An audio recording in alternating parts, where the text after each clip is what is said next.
देख रहे हैं आमने सामने नूरुल आरफीन के साथ। अस्सलाम वालेकुम नाज़रीन, मैं हूं नूरुल आरफीन सिद्दीकी और आप देख रहे हैं प्रोग्राम आमने सामने। आज इस वक्त जब मैं आपसे गुफ्तगू का शर्फ हासिल कर रहा हूं, पाकिस्तान के 22वें मुंतखब वज़ीर आज़म जनाब इमरान खान साहब ने अपने ओहदे का बाज़ाब्ता तौर पर हलफ उठा लिया। इसके साथ ही वो तमाम स्पेकुलेशंस जो इमरान खान साहब के हवाले से की जा रही थी या उन तमाम अंदाज़ों को जो अब तक इस हवाले से रखे गए थे वो तमाम गलत साबित हुए। सोशल मीडिया वगैरह पर अगर आप देखें तो पिछले कुछ दिनों में जो चीज़ें मैंने नोटिस की, जिनको आज मैं रजिस्टर कराना चाहता हूँ इस एक प्रोग्राम के ज़रिए। एक साहब थे जिन्होंने ये कहा कि अगर इमरान खान इस मुल्क का वज़ीर आज़म बना तो मैं चौक पर खुद को खड़ा करके गोली मार लूँगा। एक साहब थे जिन्होंने ये कहा कि अगर इमरान खान वज़ीर आज़म बन गया तो मैं गधे पर बैठकर एक तो उसकी बेहुरमती करूंगा और दूसरे लोगों को मखमसे में डाल दूंगा कि एक ही वक्त में वो किस गधे को ज़्यादा इंपॉर्टेंट जानते हैं, और तीसरा कि अपने मुंह को काला करके शहर में घूमूंगा। एक और हजरत तो इन सब पे बाजी ले गए, इल्ला माज़ल्ला तौबा इस्तग़फ़ार। उन्होंने ये कहा कि अगर इमरान खान इस मुल्क का वज़ीर आज़म मुंतखब हो गया तो मैं अपनी दाढ़ी मूंड डालूंगा। आज के जिस वक्त इमरान खान साहब से बाज़ाब्ता तौर पर उनके ओहदे का हलफ सदर ममनून हुसैन साहब ले चुके हैं, इमरान खान साहब गार्ड ऑफ ऑनर का मुआयना भी कर चुके, अपनी वजारत उज़्मा के ओहदे का हलफ भी ले लिया। हम 22वें वज़ीर आज़म की तारीफ़ में रद्बुल लिसान भी हैं। रावी जो है वो ट्यूबलाइट लेकर के इन तीनों हजरात को, और इन तीनों पर ही क्या मौकूफ, उन तमाम अफराद को, उन तमाम पॉलिटिकल पार्टीज़ को भी इवन ढूंढ रहा है, लेकिन किसी का कोई सिरा हाथ नहीं आ रहा। कल हमने गुफ्तगू की थी प्रोग्राम में उन तमाम मीडिया इन्वर्टेड कॉमास में दी मीडिया वालों के बारे में कि जो आज से पहले इमरान खान साहब के नाम पर तबर्रे फरमाया करते थे, और अब एक दो कुछ मैं आपकी शान में पेश करूंगा आपके सामने। एक अखबार है जिसकी क्लिपिंग मेरे सामने, अखबार नहीं दिखाऊंगा, सिर्फ उसका तर्ज तहरीर मुलाहिजा कीजिए और आपको पता चल जाएगा कि ये किस ग्रुप का है। लिखते हैं, वज़ीर आज़म मुंतखब होते ही इमरान को हैरत और खुशी, छलकते आंसुओं में पाकीज़गी देखी जा सकती थी, तस्बीह पढ़ते और अंगूठी घुमाते रहे, चेहरे पर पहले मुस्कुराहट, एहतजाज शुरू होते ही नाखुशगवारी जाहिर। उस लाइन पर जो सबसे ज्यादा ऑब्जेक्शनेबल है, दोबारा आता हूं, छलकते आंसुओं में पाकीज़गी देखी जा सकती थी। ये वो मीडिया ग्रुप है, ये वो टीवी चैनल है जिसने इमरान खान साहब के प्ले बॉय इमेज को लेकर के बहुत कुछ किया। इसके ऊपर बाकायदा प्रोग्राम्स हुए, इसके ऊपर न्यूज़ चली, इसके ऊपर पता नहीं क्या कुछ हुआ, लेकिन महज एक लम्हे ने सब खत्म कर दिया। इमरान खान साहब का कल का जो खिताब, जिसके बारे में कल भी हमने बात किया था, आज उसको दोबारा दोहराऊंगा। इमरान खान साहब के खिताब में बहुत कुछ था, उसमें वार्निंग भी थी, जिसे हिंदी में आप चेतावनी कहते हैं, अगर सरहद पार से कुछ लोग इसको सुन पाएं। इसे तंबीह भी कहते हैं उन लोगों को जो इस सरजमीन पर मौजूद हैं, मेरे और आपके जैसे, और ऐसे लोग भी जो किसी एनआरओ के इंतजार में थे। इमरान खान साहब ने उन सब को बता दिया किसी किस्म का कोई एनआरओ नहीं होगा। खान साहब फरमाते हैं, अल्लाह के सामने वादा, मैं रिपीट करता हूं, अल्लाह के सामने वादा, सबका कड़ा एहतसाब होगा। अब अल्लाह के सामने वादा किया है। खान साहब देखते हैं इस ओहदे को किस तरह से, इस ओहदे के चैलेंजेस से नबरदाजमा होते हैं, इस वादे की लाज किस तरह से रखते हैं। फरमाते हैं, मुल्क का पैसा चोरी करके बाहर ले जाने वाले एक एक आदमी को कटहरे में लाऊंगा। इन तमाम लोगों को जो चोरी कर चुके हैं, ये कार खैर वो अंजाम दे चुके दीदा व दानिस्ता, उनके लिए पॉइंट ऑफ कंसर्न है, उनके लिए मैटर ऑफ कंसर्न है कि अब उनका क्या होगा। क्या इमरान खान साहब अपनी इन तमाम बातों को कर पाएंगे, और क्या वो तमाम लोग जो पहले 10-10 पार्टियां बदल चुके हैं, 10 तो मैं इखलाकन कह रहा हूं, लेकिन कम से कम 2-2, 3-3 पार्टियां बदल चुके हैं, जो इस वक्त तहरीक इंसाफ की छत्र छाया में इमरान खान साहब की वो तमाम इलेक्टेबल्स जिनका सहारा लेकर तहरीक इंसाफ आज मसनद इक़्तिदार पर फायज हो पाई, क्या उनमें, उनकी सफ़ों में परेशानी की लहर नहीं दौड़ गई? इन तमाम अहम तरीन मौज़ूआत का अहाता करने के लिए आज मेरे साथ मौजूद हैं मीडिया गुरु, हमारे उस्ताद की हैसियत रखते हैं, किसी तारुफ के मोहताज नहीं, फिर भी एक रस्म है इसलिए उनका तारुफ कराता चलूँ। बहुत मशकूर ममनून हूँ, आज अपनी तमाम तर के बावजूद हमारे प्रोग्राम में खुसूसी तौर पर शिरकत फरमा रहे हैं जनाब सलीम बुखारी साहब। बुखारी साहब अस्सलाम वालेकुम सर। बहुत बहुत शुक्रिया नूरुल आरफीन, आपने जो कुछ कहा है मैं इसका मुस्तहिक तो नहीं हूँ, लेकिन आपने जिन जज्बात का इजहार किया मैं आपका सिर्फ शुक्रिया अदा कर सकता हूँ इसके लिए। सर मेरे पास अल्फाज कम है टू बी वेरी ऑनेस्ट, वरना इस पे तो किताब लिखी जा सकती है। सर मैं बिल्कुल स्ट्रेट पॉइंट पे आऊंगा। ये फरमाइएगा कि इमरान खान साहब इख्तिदार में आ गए और उसके फौरन बाद करम इलाही गोंदल साहब लाहौर के ब्यूरो चीफ हैं, वो भी हमारे साथ मौजूद हैं। करम साहब, प्रोग्राम में आपको खुशामदीद कहते हैं सर।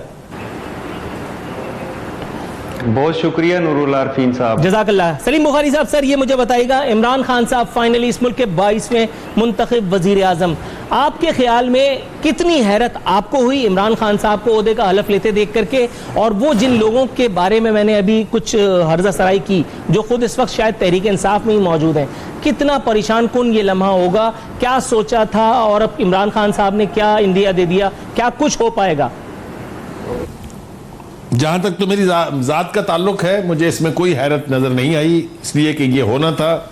इसके लिए बसात बहुत देर पहले बिछ गई हुई थी। जो पनामा से लेके और उसके बाद के वाकयात हैं वो हमारे सामने हैं। इलेक्शन के रिजल्ट्स के हवाले से जो चेमगोइयाँ हो रही हैं, जो इल्जामात लग रहे हैं, वो भी हमारे सामने हैं। लेकिन इन सब चीज़ों से इमरान खान का वो क्रेडिट अंडरमाइन नहीं किया जा सकता जिसके बलबूते पर वो बिलाखिर पाकिस्तान के 22वें प्राइम मिनिस्टर बने हैं।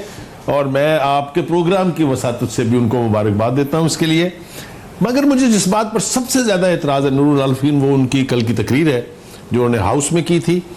मैंने उनकी पहली तकरीर देखी थी जो विक्ट्री स्पीच थी। मैंने अपने नाम से अपने ट्विटर अकाउंट पे लिखा था कि it's a Sen speech from A statesman. मैंने उसके बाद से कल तक उस तकरीर की फसाहत व बलागत और उसके अच्छा होने की जितनी दलीलें दी हैं, मुझे कल की इनकी तकरीर के ऊपर उतना ही एतराज है। वो लग ही नहीं रहा था कि पार्लियामेंट में खड़े हैं, वो ऐसे लग रहा था कि वो कंटेनर पर चढ़े हुए फिर किसी एक एहतजाजी जलसे से खिताब कर रहे हैं। बातें उसके अंदर जो भी थी उसको तो जरा अभी एक तरफ रखिए। पहले तो मिजाज, बॉडी लैंग्वेज, मौका, इस सब कुछ में मुझे उसको जस्टिफाई करते हुए बहुत दिक्कत पेश आ रही है। कोई शुबा नहीं इसमें कि अपोजिशन को आप हजार ब्लेम दे लें। जरदारी ने अपनी ही सैनिटी का मुजाहरा किया, हर बात कही लेकिन कहने का अंदाज मुख्तलिफ था। और वो मुझे बात याद आई किसी अंग्रेजी मुहावरे की कि does not matter what you say, what matters is how you say it. तो इस सब कुछ के बावजूद मुझसे इमरान खान की वो तकरीर हजम नहीं हो रही है। मैं कंटेनर दूंगा आपको, मैं खाना दूंगा, मैं लोग भी भेज दूंगा, आप 1 महीना एहतजाज करके दिखाएं। मुझे बताइए, is that an inaugural speech after you become a prime minister on the basis of the vote that you get? मुझे इस पर तकलीफ कह ले, मुझे इस पर एतराज कह ले, मेरी रिजर्वेशन इस पर कह ले, मुझे इसके लिए माफ कीजिएगा, लेकिन मैंने आपके सामने ईमानदारी से कही। लेकिन जहां तक उनके इस बात का ताल्लुक है कि एहतसाब होगा, ही स्टैंड्स फॉर इट, उसकी पूरी स्ट्रगल इस पर बेस्ड है। तो मैं समझता हूं उन्होंने उसकी रिएट्रेशन से एक पैगाम पाकिस्तानी कौम को जरूर दिया है कि भाई मैंने जो बात शुरू करके यहां तक पहुंचाई है, मैं उसको यहां छोड़ने वाला नहीं हूं, जैसा हमेशा माजी की हुकूमतों में हुआ है। तो एक तो ये बात बिल्कुल मैं समझता हूं इसको जितना भी सराहा जाए वो कम है, और उन लोगों के पेटों से वो वाकयातन पैसा निकालना चाहिए जो उन्होंने लूट मार के जरिए यहां से लूट के और बाहर जा जाके अपनी जायदादें बनाई हैं। और एक बात मैं कहता चलूं नूरुल आरफीन आपके प्रोग्राम में, इसके अंदर ये तमीज नहीं होनी चाहिए कि ये सिर्फ टारगेट होगा पाकिस्तान मुस्लिम लीग नून के लोगों का। उनका तो होना चाहिए बिकॉज वो हुकूमत में थे, लेकिन ऐसे लोगों की जिन्होंने बहुत लूटा है इस मुल्क को, जिन्होंने अपने 2 प्राइम मिनिस्टर कुर्बान कर दिए अपनी लूटी दौलत के ऊपर, उन पर भी हाथ पड़ना जरूर चाहिए। आई रियली होप कि ऐसा हो सर। करम साहब, सर ये मुझे बताइएगा, इसी तकरीब हलफ बर्दारी पर दोबारा आते हैं। एक खबर मुझे बता रही है, सेम मीडिया ग्रुप, तकरीब हलफ बर्दारी ऐवान सदर की कवरेज करने वाले रिपोर्टर्स मधु नहीं, जिनके एहतजाज के बारे में कुछ लिखा है, और फिर कुछ ऐसे नाम हैं, कुछ ऐसे ट्रेड गुरूज के कह ले, या कुछ ऐसे जय्यद साफियों के, कुछ ऐसे जय्यद एंकरान कराम के, जिनमें से कुछ किसी न किसी हद तक और कुछ बहुत ज्यादा कंट्रोवर्शियल हैं। एक साहब और भी हैं जो अगर मैं उनका नाम लूं तो पूरा प्रोग्राम इधर उधर हो जाएगा, लेकिन वो पाकिस्तान में एंकरान कराम के सबसे बड़े वली एंकर अपने आप को बताते थे। ये अलग बात कि जब उनको किसी एक बड़े ओहदे पर फायज किया गया किसी एक सियासी जमात की तरफ से, तो वो भी अरबों रुपए डिकार गए। इस वक्त बैठ करके वो एहतसाब का बाजा बजा रहे हैं, हर रोज रात को हम उनको बर्दाश्त कर रहे होते हैं। सर ये मुझे बताइएगा, ये इस तरह के लोगों को अगर आसपास रख के और हम अपनी इनिंग की शुरुआत करते हैं, तो आपके ख्याल में ठीक है, कोई ऐसा मसला नहीं है, या वाकई ये बीट रिपोर्टर्स का जो एहतजाज था इसको भी किसी हवाले से सीरियसनेस देनी चाहिए थी?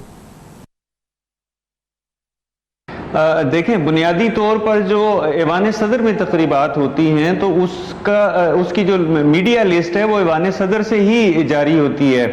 और इस्लामाबाद में जो लोग पार्लिमानी रिपोर्टिंग करते हैं, जो ऐवान सदर की रिपोर्टिंग करते हैं, वो बखूबी इस चीज़ से आगाह हैं कि ऐवान सदर में जो मदऊ किया जाता है मेहमानों को या मीडिया के लोगों को, तो वो लिस्ट वहाँ पे बनती है। और सलीम बुखारी साहब मेरे उस्ताद भी हैं, मोहतरम भी हैं, ये अच्छी तरह जानते हैं कि हमारे एक कराची के साथी ही ऐवान सदर में बैठे हैं जो इस तरह की फहरिस्तें बनाते हैं और मदऊ करते हैं लोगों को। मैं नहीं समझता कि इस फहरिस्त में रद्दोबदल में और रिपोर्टर्स को, जो बीट रिपोर्टर्स हैं, उनको नज़रअंदाज करने में कतन भी कोई इरादतन अमल दखल जो है वो पीटीआई के लोगों का या इमरान खान के साथ जो उनके करीबी मुशीर हैं उनका कोई उसमें अमल दखल होगा। राइट। सलीम बुखारी साहब, सर ये मुझे बताइएगा, खबर बता रही है कि आसिफ अली जरदारी साहब ने लीगी वफ्द से मुलाकात करने से भी इनकार कर दिया है। मौजूदा हालात में आपके साथ मुलाकात कर सकता हूं और ना ही बात। सर ये बात तो ठीक है, मतलब जिस गली जाना नहीं उसका रास्ता क्यों पूछा जाए। और दूसरी बात, अब लीगी वालों के पास देने के लिए है ही क्या कुछ, अब तो वो खुद रिसीविंग एंड पे। तो आसिफ अली जरदारी जैसा जीरक सियासतदान क्यों उन्हें लिफ्ट कराएगा? देखिए, गुजारिश यह है कि ऐसा शुरू में नहीं था, ऐसा बाद में हुआ है। और मेरे ख्याल से आपके प्रोग्राम में मैं भी जुर्रत कर सकता हूं, मुझे भी बहुत हौसला मिलता है आप जैसे बंदे के साथ गुफ्तगू करते हुए। वो ये है कि जब ये इत्तफाक राय हुआ था कि आपके पास ज्यादा नंबर्स हैं, आपका प्राइम मिनिस्टर कैंडिडेट होगा, हमारा स्पीकर का होगा, एमएमए का डिप्टी स्पीकर का होगा, तो उस वक्त ना कोई कंडीशन थी, ना किसी ने कोई बात की कि कौन होगा कौन नहीं होगा। ये सब अचानक उस वक्त हुआ जब एफआईए ने थोड़ी सी गर्दन मरोड़ी, आप कहें तो मैं नाम ले देता हूं उनके, जरदारी साहब की बहन, उनके बाकी के दोस्त जो है और खुद जरदारी साहब। इससे पहले थोड़ा सा वाकया आपको बता दूं, आपको याद होगा यही सुप्रीम कोर्ट में भी हुआ था। 40 चैनल्स ने और 41 के करीब अखबारात ने सुर्खी लगाई कि चीफ जस्टिस साहब ने उनका नाम ईसीएल में डालने का हुक्म दिया है और कहा है कि परसों पेश हो जाए वो। फिर एक ही रात के बाद अगले दिन चीफ जस्टिस साहब हमें उसकी वजाहत करते दिखाई दिए कि उन्होंने तो कभी ऐसा कहा ही नहीं। यानी 40 अखबार, 41 चैनल सब झूठे हो गए। इसी तरीके से फिर दोबारा कान मरोड़े गए उनके। क्यों? अगर आप मुनासिब फरमाएंगे तो मैं उसकी तफसील बयान कर देता हूं। जी सर, बिल्कुल बिल्कुल। लिहाजा उन्हें एक तो उन्हें अपनी फैमिली, अपने दोस्तों की जान बचानी है। लिहाजा वो कोई ऐसा काम नहीं करेंगे जिससे या तो इमरान खान साहब को नाराजगी का कोई मौका मिले या द पावर दैट बी, जिसकी हम बात करते हैं हमेशा। मैं तो बड़ी जुर्रत के साथ कहता हूं, मुझे तो डर नहीं लगता है ना, मुझे कभी आज तक किसी ने मना किया है। देखिए, उनकी जात और उनके फैमिली और दोस्तों के गिर्द घेरा तंग इसलिए था कि वो नून लीग के साथ मिलकर कोई शरारत ना कर पाए। पंजाब में और सेंटर में सूरत हाल बहुत नाजुक है आरफीन, आप जानते हैं। 7-8-10 वोटों का फर्क वहां था और 7-8-10 वोटों का ही फर्क पंजाब में। सर, आपने कथा कलामी की गुंजाइश निकालते हुए आपने एक शरारत का जिक्र किया है, तो यहाँ मुझे प्रोड्यूसर की शरारत का याद आया। उसने शरारत से मुझे कहा है कि मुझे एक छोटा सा ब्रेक लेना है और उसके बाद फिर बकिया शरारत ब्रेक के बाद आकर के करेंगे। नाजरीन, हमारे दोनों मेहमान हमारे साथ मौजूद हैं। यहाँ हम जाएंगे छोटे से कमर्शियल ब्रेक पर।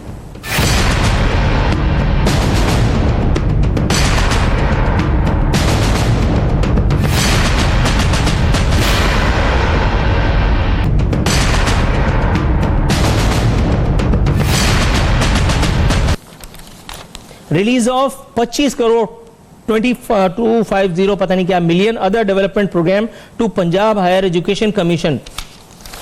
एक और नुस्खा है release of 200 million other development programme के नाम पर टू द अर्बन यूनिट। एक है release of 100 million other development programme to Punjab women protection authority. और ये वही पंजाब है जहां औरतों तो क्या बच्चों तक का निकलना मुश्किल हुआ है। Release of 100 million other development programme to Punjab bio energy company limited. और इसके साथ ये एक पूरा बंच है जिनको मैं प्रोग्राम में शामिल नहीं कर सकता क्योंकि यहीं पे मैं थक गया हूं। ये कुल रकम अगर जोड़ ली जाए तो मेरा ख्याल है हम तीनों इस वक्त जो छोटे, मैं अपना तो खुद एक छोटा सा साफी हूं, बल्कि मैं साफी नहीं हूं, मैं तो एंकर हूं। सलीम साहब इतना फर्टाइल, इतना रिच करियर है, और कर मिलाई गुंदल साहब बल्कि मैं समझता हूं इनके तमाम जानने वालों की तनख्वाहें भी ओवर द ईयर्स अगर मिला ली जाए तो शायद इतनी बड़ी रकम ना बनेगी। सर करमिलाई गोंदल साहब, पहले डायरेक्ट आप तक आऊंगा, ये मुझे बताइए सर, मुझे वहम हुआ है, मैं मखमसे का शिकार हूं या वाकई ऐसा कुछ हुआ है? क्योंकि पंजाब में तो एक शफाफ तरीन निजाम हुकूमत शहबाज शरीफ साहब ने मुतारिफ कराया था, फिर ये हेरफेर कहां से हो गई? देखें नूरुल आरफीन साहब, जब ये चीज़ें मेरी नज़र से गुजरी अभी हाल ही में, तो मैं तो हैरान रह गया। हम जो है वो रोना रो रहे थे, पंजाब में जो 56 कंपनीज हैं उसमें जो है वो इतने अरब रुपए जो है वो घोटाला हुआ है, या हम नंदीपुर की बातें कर रहे थे, या हम जो है वो कायदे आज़म सोलर पार्क की बातें कर रहे थे, या run of the river projects की बातें कर रहे थे कि वहां पे घोटाले हुए हैं। लेकिन अब अंदाजा हुआ है कि वो तो आप वो अंग्रेजी में कहते हैं ना, टिप ऑफ द आइसबर्ग था वो। ये तो एक पूरा जो है वो गंगा जमुना पता नहीं क्या बह रहा है करप्शन का पंजाब में, खुदा की कसम। ये जो कल फरमा रहे थे ना वो असेंबली में कि उससे पहले भी कहते हैं कि करप्शन का एक दाग साबित हो जाए, ये गोएबल्स के उस्ताद के भी उस्ताद हैं। इतने झूठ इन्होंने तुमार बांधे। ये जो आपने जिक्र किया है, पिछले 3 साल में ओडीपी यानी अदर डेवलपमेंट प्रोग्राम के नाम पे 171 अरब रुपए कौमी खजाने से, पंजाब के खजाने से जारी हुए। ये सिंगल पेज समरीज पे जारी होते रहे। चेयरमैन पीएनडी जो है वो इसके अप्रूवल देता रहा, सेक्रेटरी खजाना जो है वो उसको 1 गो में जारी करता रहा। ना इसका कोई PC1, ना कोई फिजिबिलिटी, ना फॉर्मेलिटीज हैं, ना डॉक्यूमेंटेशन है, कुछ भी नहीं है। और शहबाज शरीफ साहब जो फरमाते थे बार बार कि हम थर्ड पार्टी ऑडिट करवाते हैं, मैं यहां इस फोरम पे बैठ के अब पूरे यकीन से, वसूख से और हल्फिया कह सकता हूं, मैंने वो चीजें देखी हैं, मेरे सामने पड़ी हैं कि ये थर्ड पार्टी ऑडिट भी पूरा ढोंग था, जो एक गैर मुल्की ऑडिट कंपनी का इन्होंने पाकिस्तान में फ्रेंचाइज हायर किया हुआ है, वो इनके साथ मिला हुआ है। और वो सारे सबूत जो है वो अब सरकार के या सरकारी इदारों के हाथ लग गए हैं। ये काम शुरू हुआ PKLI से कि PKLI के 23 अरब रुपए कैसे जारी हुए। जब चीफ जस्टिस ने उसके फोरेंसिक ऑडिट का हुक्म जारी किया और फोरेंसिक ऑडिट हुआ तो उसमें पता चला कि ये जो एक्सटर्नल ऑडिटर या थर्ड पार्टी ऑडिट है, ये सारे लोग तो इनके साथ मिले हुए हैं और ये अदर डेवलपमेंट प्रोग्राम का पलंदा भी उसी में से निकला है। मुझे तो हैरत है कि ऑडिटर जनरल ऑफ पाकिस्तान और उनका इदारा क्या कर रहा है कि पिछले 3 साल में ये ODP की एक नई इस्तेलाह मुतारफ करवा के इस तरह बल्क में पैसे जारी होते रहे जिनका कोई हिसाब नहीं है, कोई PC1 नहीं है। सर सलीम बुखारी साहब, मुझे लग रहा था कि मैं गलतफहमी में मुब्तला हूं, लेकिन करम गोंदल साहब से बात करने के बाद तो मैं एक स्टैटिक पोजीशन में आ गया हूं। सर आपके कुछ एहसासात और जज्बात क्या हैं, क्या कुछ फरमाएंगे? पहली बात तो यह है कि आज के बाद आपको एक बात की समझ आ जानी चाहिए कि 2 हमारे ऐसी हुकूमतें गुजरी हैं, एक पीपल्स पार्टी की जनाब जरदारी साहब के तहत और दूसरी नवाज शरीफ साहब और शहबाज शरीफ साहब के तहत। इससे पहले हम सुनते थे फलां ने इतने 1000 रुपए ले लिया तो हमें झटका लगता था। फिर थोड़ा सा वक्त और बुरा हुआ तो सुना उसने फलां ने इतने लाख रुपए ले लिया। एक तो इन दोनों का इस कौम पर यह एहसान है कि करप्शन का तज़किरा अब अरबों में अगर ना हो तो वो करप्शन नहीं है। तो एक तो ये बहुत बड़ा क्रेडिट है इन 2 हजरात का, इसको आप आइंदा कभी डिनाई ना कीजिए। दूसरी बात यह है कि करप्शन की है तो जुर्म तो है, करप्शन अपनी आंखों के नीचे होने दी है ये उससे बड़ा जुर्म है, करप्शन देख के आंखें बंद कर ली हैं ये नाकाबिले माफी जुर्म है। तो अगर इस क्राइटेरियन पर परखें तो इनमें से तो एक नहीं बचता। लेकिन अगर आप मुझसे कंपैरेटिव टर्म में पूछेंगे तो मैं आपको इनकी चालाकी बता सकता हूं। इनकी चालाकी है कि अगर आप इसको कंपेयर करें बलूचिस्तान से, सिंध से, तो मैं मिसालें दे सकता हूं आपको कि मंसूबे कागजों पे तय हुए, कागजों पे कॉन्ट्रैक्ट मिले, मुकम्मल पेमेंट्स हो गई और वजूद कहीं नहीं है। आप बहस करेंगे, मैं आपको मिसालें देनी शुरू कर दूंगा। बलूचिस्तान में तो 42 अरब रुपया, 22 अरब रुपया मुशर्रफ साहब ने दिया था, फिर उसके बाद आके 24 अरब रुपया जनाब जरदारी साहब ने जब कौमें बलोचों से माफी मांगी थी उन्होंने, तब दिया। गया कहां ये आज तक किसी को पता नहीं है। इसलिए कि सरदार अगर लोगों पे पैसा खर्च कर देगा तो फिर उनकी टांगें दबाने वाले लोग कहां से मिलेंगे। तो एक तो कंपैरेटिव टर्म में अगर बोले तो शहबाज शरीफ साहब जो है वो थोड़े चालाक निकले। उन्होंने कुछ ना कुछ सरफेस पे खड़ा कर दिया, मिसाल के तौर पे मेट्रो, ऑरेंज लाइन, अरे बाबा कुछ तो लगा है ना उसके ऊपर। तो दूसरी बात यह है कि असल में पुरानी रवायत यह है नूरुल आरफीन कि कोई सियासी हुकूमत कभी सियासतदानों का एहतसाब नहीं करेगी। ये आज तक भी इसी तरह है। आप इमरान खान इसको बदल दें तो that will be A revolution.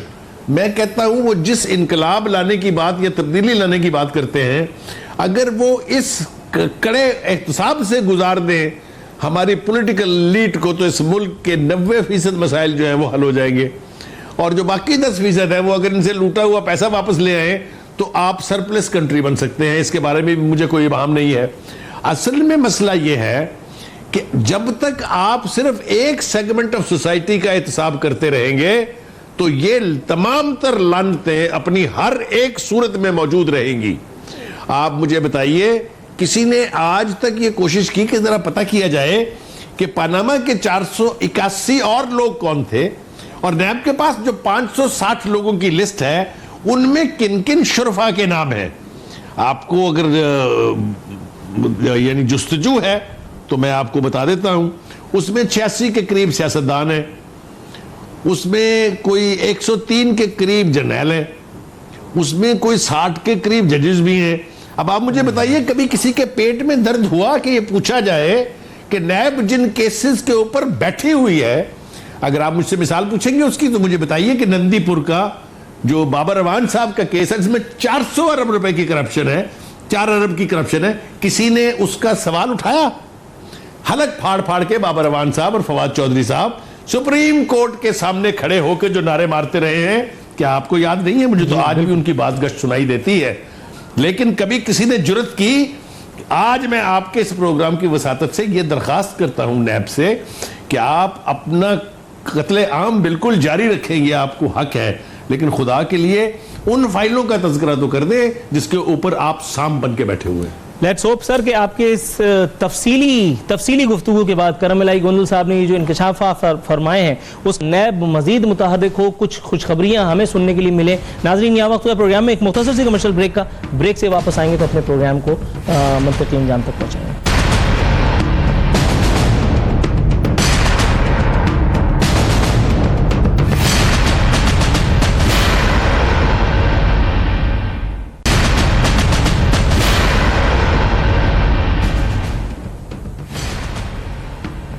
Welcome back नाजरीन, प्रोग्राम के इख्तितामी मरहले में दाखिल हो चुके हैं। करमलाई गोंदल साहब, सर बस अब वाइंड अप की तरफ जाना है। ये मुझे बताइए, जितनी अच्छी कारकर्दगी पंजाब हुकूमत की थी उस पर तो सर पीट लेना भी मेरा नहीं ख्याल है कि कोई ऐसा अमल होगा जिससे हमारे गमों का मदावा हो सके, लेकिन फिर भी हमें ये दुख देने वाले शहबाज शरीफ साहब फरमाते हैं कि मैं मीडिया के भाई बहनों को भी सलाम पेश करता हूं। सर, हमें तो उन्होंने सिर्फ सलाम पे टरखा दिया, लेकिन जिन लोगों की किस्मत में प्लॉट आए, गाड़ियां आई और गैर मुल्की दौरे आए और खतीर रकूम आई, उनका तस्करा इसमें नहीं था।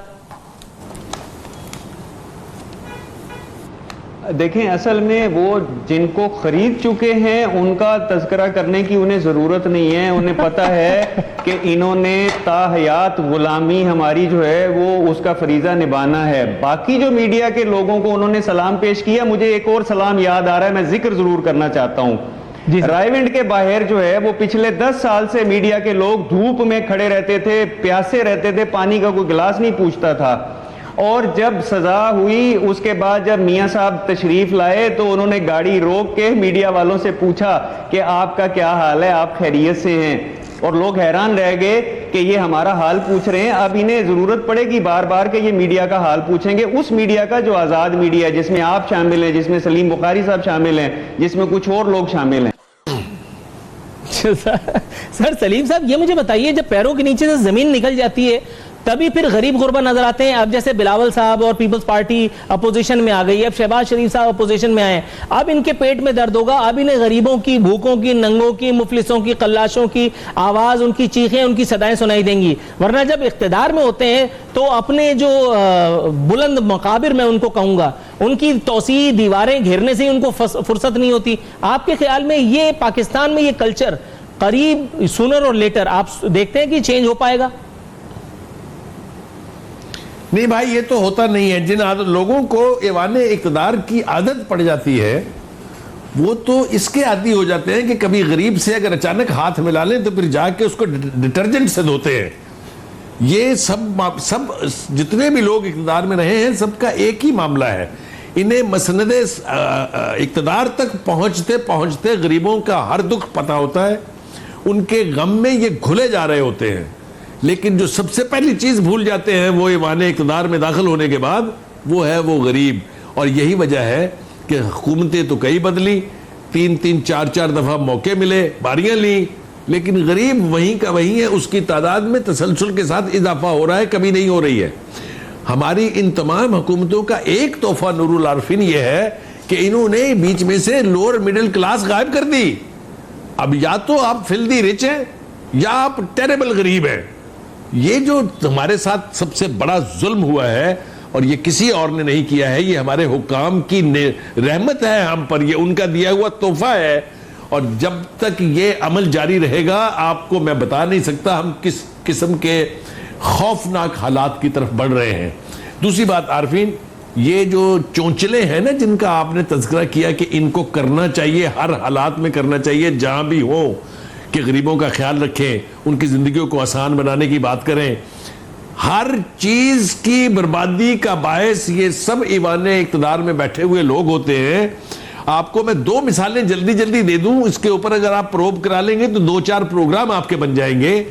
अगर किसी को यह पता चल जाए दर हकीकत कि यह पेट्रोल कितने में खरीदा जाता है, फिर ये कितने में बिकता है और बीच के पैसे कहां जाते हैं, तो आप हैरान हो जाएंगे। ऐसा भी हुआ कि 12 रुपए लीटर पेट्रोल खरीदा जाता था और 82 रुपए हमें बेचा जाता था। मुझे बताइए दुनिया की कौन सी टैक्सेशन है, ये क्या सिस्टम है?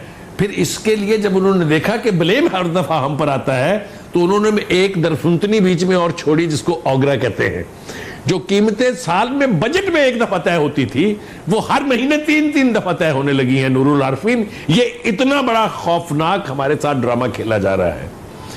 इसी तरह गैस का हाल है सर। यहाँ तो जिस चीज को उठाएं वहां तो मामलात ही अजीब है। करम इलाही गोंदल साहब, सर ये मुझे बताइएगा, जिस तरह से शहबाज शरीफ साहब का हाल हुआ कि वो बस इखलाकनी मुकाबले में खड़े हुए थे, हालांकि उनको पता था नविश्ता दीवार वो जानते थे, उसी तरह से हमजा शहबाज साहब, एक बहुत पुरानी एक फिल्म है, अगर आपने भी देखी हो, नाम नहीं लूंगा मैं, उसमें वो एक था क्राइम मास्टर गोगो, उसकी एक टिपिकल लाइन थी, हाथ आया मुंह ना लगा।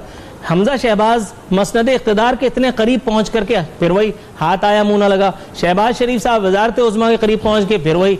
आपके ख्याल में ये इन दोनों तीनों कैरेक्टर्स में क्राइम मास्टर गोगो से जो मैं मवासलत दे रहा हूँ, कितना आप इसमें रिजेम्बलेंस देखते हैं, या मुझे वाकई किसी तशफ़्फ़ी आमेज इलाज की जरूरत है? नहीं, आप अपनी जगह जो है वो बिल्कुल बजा फरमा रहे हैं, लेकिन एक करैक्टर सलीम बुखारी साहब के गोश गुजार भी करना चाहता हूं, जिसकी तरफ से सबकी नजरें हटी हुई हैं, वो है सलमान शहबाज। सलमान शहबाज किधर हैं? ये जो अरबों की और खरबों की हम बातें कर रहे हैं, ये जो सरकार से लूटा गया, मतलब ये तो एक अलग बात है, और इससे हटके जो लूटा गया और बैंकों से पैसे लिए गए। एक छोटी सी मिसाल देता हूँ, चन्योट पार कंपनी के नाम पे 7 अरब रुपए बैंकों के कंसोर्शियम से सलमान शहबाज ने कर्जा लिया। चन्योट पार कंपनी से जो है वो इंडिया के जासूस पकड़े गए, बाकी लोगों को बाहर भेज दिया गया, पीछे आग लगा के उसको बर्बाद कर दिया गया। आग लगाने के ये मास्टर हैं। तो वो 7 अरब रुपए क्या बैंकों को वापस कर दिए, और उसके अलावा कितने अरबों रुपए जो है वो कहां से उन्होंने कर्जे लिए, और आजकल वो कहां हैं? वो मंजर से क्यों गायब हैं? क्योंकि वो सबसे बड़े इस सारे मामले में सबसे बड़े जो है वो मुल्ज़म, मैं ये समझता हूं, या मुश्तबा वो हैं। हमजा जो है वो इतना बड़ा जो है वो किरदार नहीं है। जी सलीम बुखारी साहब, सर ये मुझे बताइए, इमरान खान साहब फरमा रहे थे कि इंसदाद मनी लॉन्ड्रिंग के लिए बरतानिया से इश्तराक के ख्वाह हैं। मनी लॉन्ड्रिंग के इंसदाद के लिए मुश्तरका इक़दामात की यकीन दहानी करा दी गई। ये इंसदाद मनी लॉन्ड्रिंग तो हो रहा है, आपके ख्याल में इसके बाद फिर आगे भी कुछ किसी किस्म की खुशफहमी में मुब्तला हुआ जा सकता है? ये इंसदाद अल्ताफ भाई हो पाएगा, या वो जो रकम पाकिस्तान से बाहर गई थी, वो जो उनके घर से निकले थे, वो जाहिर है कि सैलानी वालों ने तो नहीं दिए थे, वो 5 लाख पाउंड वो भी यहीं से गए थे। आपके ख्याल में इसके अलावा जो रकूम है वो उनकी वापसी का ख्वाब भी देखें, या मतलब सो जाएं? आपने मेरी दुखती रग छेड़ दी है नूरुल आरफीन, आप बहुत बड़े जादूगर हैं। बहरहाल अब आप मुझे बकवास करने का मौका भी थोड़ा सा दीजिएगा जरूर। Please go on sir. देखिए, गुजारिश ये है, मुझे अच्छी तरह से याद है जब एक यहाँ से ट्रंक लेके गए थे जनाब इमरान खान साहब अल्ताफ हुसैन के खिलाफ सबूत और शवाहद देने के लिए स्कॉटलैंड यार्ड को, और जो उनकी इंटरपोल है उसको, क्या हुआ उसका कुछ याद है आपको? उन्हें तो शायद याद ही नहीं होगा ये अब। और आप उस पर तुर्रा देखिए, जिन्हें आप कातिल, जिन्हें आप लूटर, जिन्हें आप डाकू और डकैत कहते थे, उनके साथ अब आपका इश्तराक चल रहा है कराची में। इसे आप शूमिये किस्मत कहिए या कराची वालों की बदकिस्मती, जो भी कह ले। मैं आपको ईमानदारी से कहता हूं, ना उस वक्त वो संजीदा थे ये कुछ करने में, और ना अब दोबारा कभी अल्ताफ हुसैन का नाम आएगा। अल्ताफ हुसैन की पार्टी में और उसके लोगों में, जो आज भी उसी की पार्टी और उसी के लोग हैं।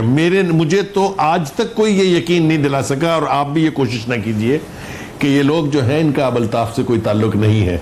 ही is the man still who calls the shots from there. और ये जितने आपको टूटे फूटे इखरे बिखरे नजर आ रहे हैं, ये सब एक हो जाएंगे जिस दिन उसने वहां से आवाज दी। ये मैं कन्विक्शन के साथ कह रहा हूं, सिर्फ मैं बैंड नहीं बजा रहा हूं। दूसरी बात यह है कि जनाब, उसे वहां किसने रखा हुआ है? अल्ताफ हुसैन जिसका नाम है, आपको नहीं पता? आपको नहीं पता कि वही जिस बरतानवी हुकूमत का जिक्र इमरान खान साहब कर रहे हैं, उसकी एक MI5 भी है, उसकी एक MI6 भी है। मैं इससे आगे जाऊं तो कहां जाऊं, मुझे बताइए नूरुल आरफीन। मैंने सारे इशारे तो आपको दे दिए। सर, आपकी जो बात है उसी की तौसीक कर रहा है एक अखबार में शाया हुआ ये बयान, जिसमें फारूक सत्तार साहब फरमाते हैं कि बानी MQM के बगैर इलेक्शन लड़ने का नुकसान हुआ। मेरा ख्याल है इससे बड़ी स्टेटमेंट और कोई नहीं हो सकती ऑन रिकॉर्ड। सलीम बुखारी साहब, सर आपका खुसूसी तौर पर, करम इलाई गोंदल साहब आपका इंतहाई खुसूसी तौर पर बहुत मशकूर हूँ कि अपनी मसरूफियात के बावजूद आपने मेरी दरख्वास्त पर इस प्रोग्राम में शिरकत की जहमत उठाई। नाजरीन, इसी के साथ नूरुल आरफीन सिद्दीकी और आमने सामने की टीम को इजाजत दी। हमारा प्रोग्राम अपने इख्तिताम को पहुंचना है। कल इंशाअल्लाह ताला एक बार फिर आपसे मुलाकात होगी। फी अमानिल्लाह।